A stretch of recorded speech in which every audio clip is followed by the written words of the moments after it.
Hello नमस्कार जय जगन्नाथ आपण मानक मो चैनल को स्वागत करुच्ची मो मनोरंजन मु एक आम्फी और SEBI registered mutual fund distributor अटे मुझे चैनल स्टार्ट करुच्ची आपण मानक इन्वेस्टमेंट विषय रे किसी अपडेट देवाई आज मुझे वीडियो रे म्यूचुअल फंड रो SWP प्लान विषय कहबी। SWP माने सिस्टमैटिक विड्रॉल प्लान।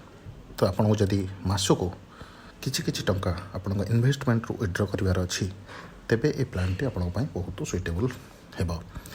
चलते देखिए बैंक एफडी ठारू म्यूचुअल फंड केमिति बेनिफिट अटे।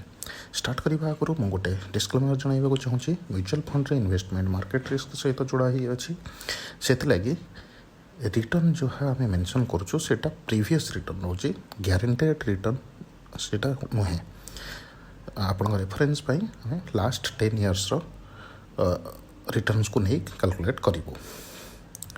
सपोज आपण पाखे लमसम 30 लाख टंका अच्छी आपण ताको इन्वेस्ट करने को चाहते कौट इन्वेस्ट करेंगे बैंक एफडी ना म्यूचुअल फंड रे कौटा आपन को बेस्ट बेनिफिट देव। जदि आम बैंक एफडी कहवा तेबे आजिकल सबू बैंक एफडी रे अप टू 8% रिटर्न मिल जाउछि किंतु जदि आम म्यूचुअल फंड को कंसीडर करवा ताले अप टू 25% पर्यंत भी रिटर्न मिली। लास्ट 10 इयर्स जदि देखा किसी म्यूचुअल फंड एमती अच्छी जोटा कि 28% एनुअलाइज्ड रिटर्न भी देछि। से लगे आम एत परसेंट तो कंसीडर करें कहीं को फंड एमती दे दूसरी सब फंड से दे पारनी गोटे एवरेज नहीं एवरेज जब देखा 17 to 18% एनुअलाइज्ड रिटर्न रोचे आम ताठू भी कम कैलकुलेट करवा। एथरक आम वीडियो रे ओनली 13% को कंसीडर करी आम सब कैलकुलेशन करवा। ओके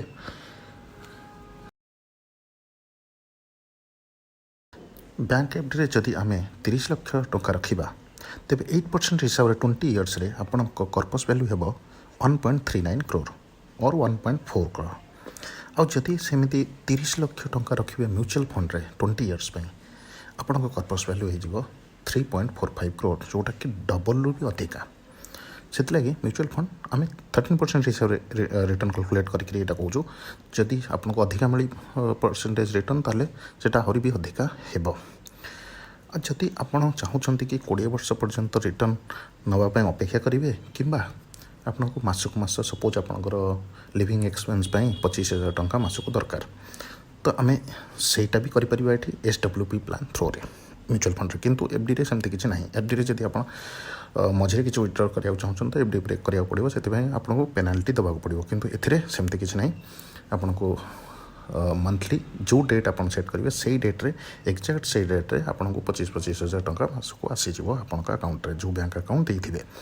ओके एथरे एटा गोटे बेनिफिट अच्छी SWP प्लान। SWP प्लान कहीं जानी ना बहुत कम लोग अवेयर अच्छा विषय समस्त SIP विषय कहते कि SWP प्लान विषय कहीं कहते नहीं। सपोज आपको मंथली 25,000 टंका दरकार ओके आ 25,000 नहीं कंसीडर करवा आप 30 लाख टंका इन्वेस्ट करुँच टोटाल 13% हिसाब से रिटर्न मिलूँ आप 20 इयर्स पर्यंत रिटर्न ने माने विड्रॉ करके नेबे।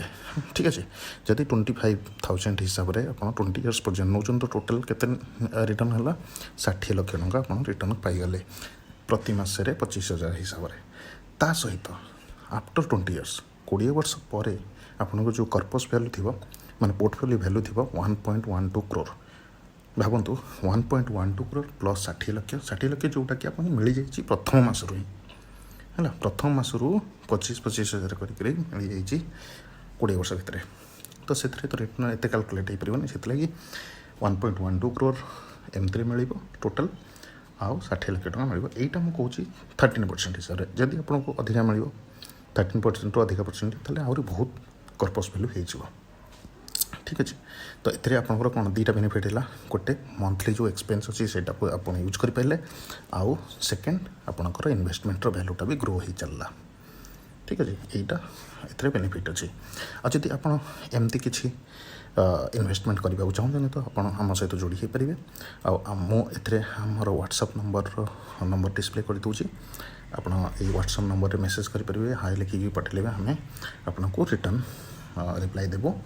ता सहित डिस्क्रिप्शन में आम लिंक दे दूँगी आप रजिस्टर कर नियंतु।